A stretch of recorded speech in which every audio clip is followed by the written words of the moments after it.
I'm currently overseeing the psychiatric department at General Hospital in Dr. Collins' absence.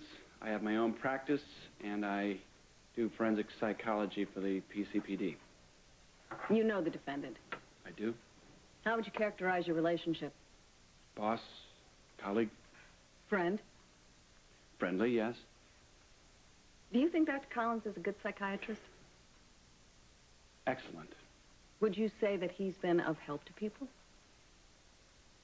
Yes. To a fair or to a large degree? To a large degree. Dr. Collins is gifted. Have you had cause to become alarmed over Dr. Collins' behavior in recent weeks? Yes. You were a witness to incidents in which he acted uncharacteristically? For the man I knew him to be, yes. And now? Now. Do you think Dr. Collins is capable of violent behavior now?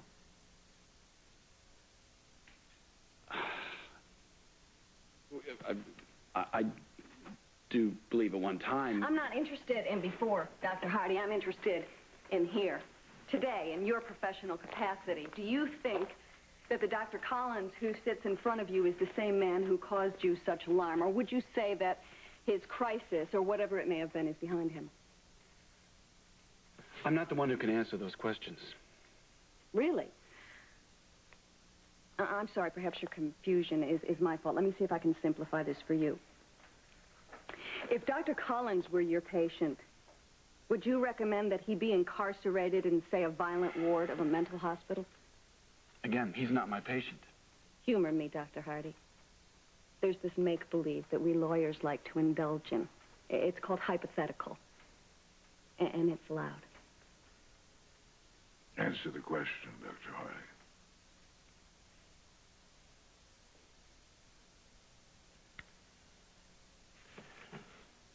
No, I wouldn't recommend that kind of commitment. You wouldn't batten down the hatches if Dr. Collins were released until time of trial? No, I think... Why is that? I think Dr. Collins has had a psychotic breakdown of some kind. He may or may not be past it. He still needs help. In other words, you don't consider him dangerous? Not at this time.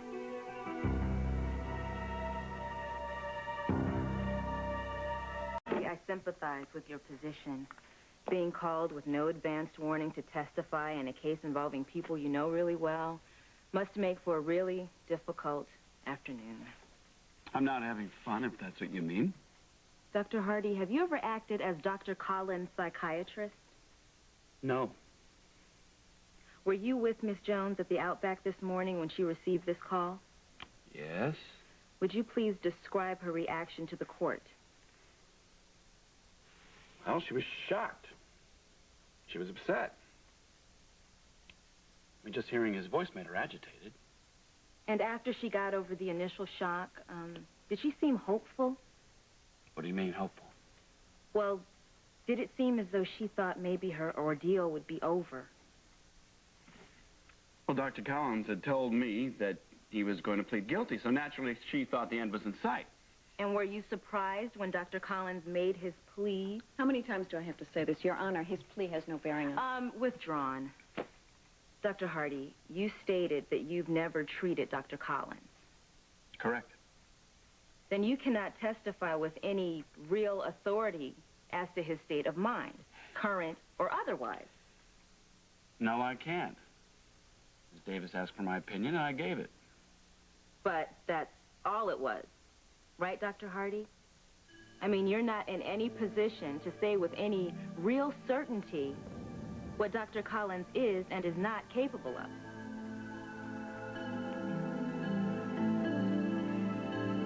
I have no idea.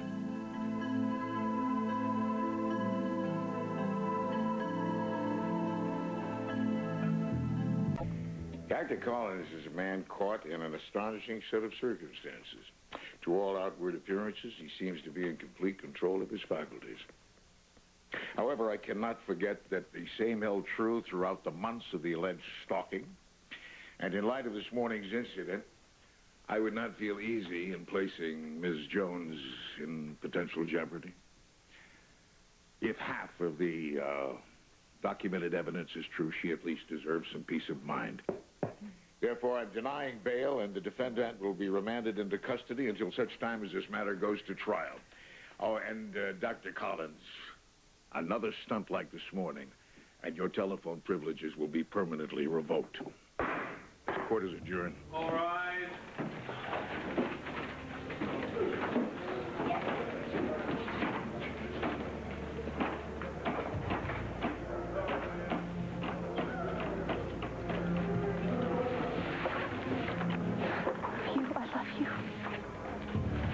I love you.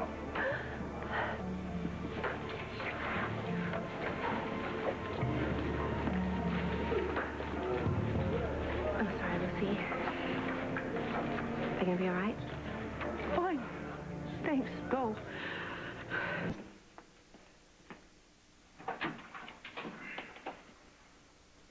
Doc?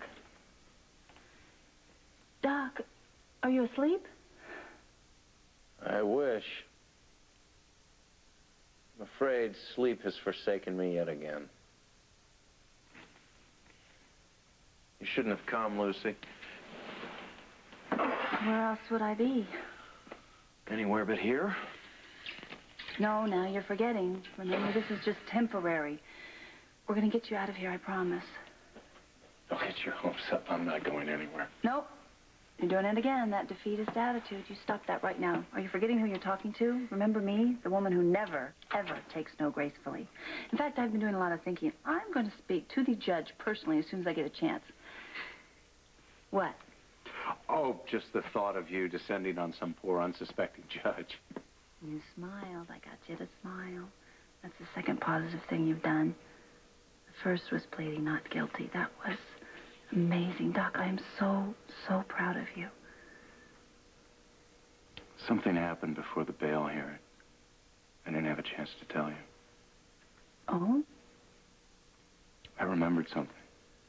At least I think I did. I'm still trying to figure it out. Tell me. I was in that house. I was standing by a door. Everything was real, familiar somehow.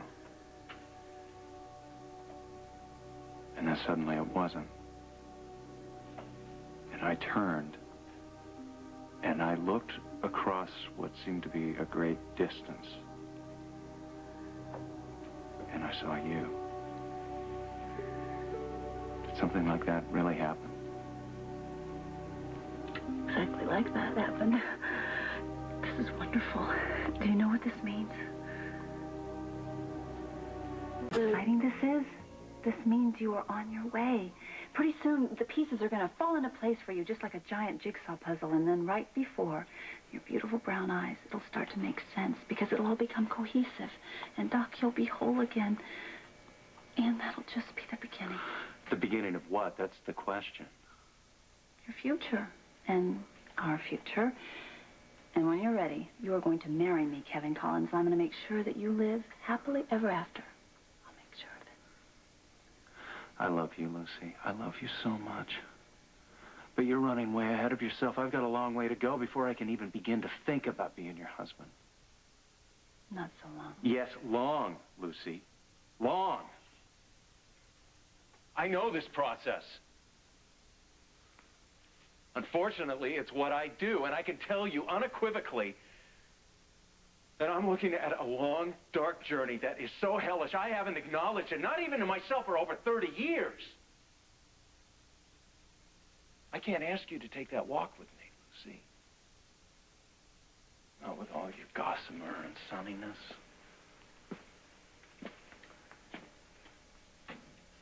That would be like deliberately crushing a beautiful, delicate flower. I am not so delicate, you know. And I would go anywhere with you. Lucy. No. You're going to say I'm stubborn and I'm single-minded and I have tunnel vision and I'm in way too deep and I have no idea what I'm in for. And it's way more than I bargained for. But I can tell you something right now, unequivocally, Doc. I'm here already and I am not ever going to walk away from you. The stalking was real, Lucy. I did it. I did it. That's a part of me that you didn't know about, a piece that you didn't sign up for. I can't hold you to a bargain that you made with Ryan, for God's sake. You were nothing like Ryan. I know there has to be something. There has to be an inciting incident. That's the key to the whole thing. You know something, don't you?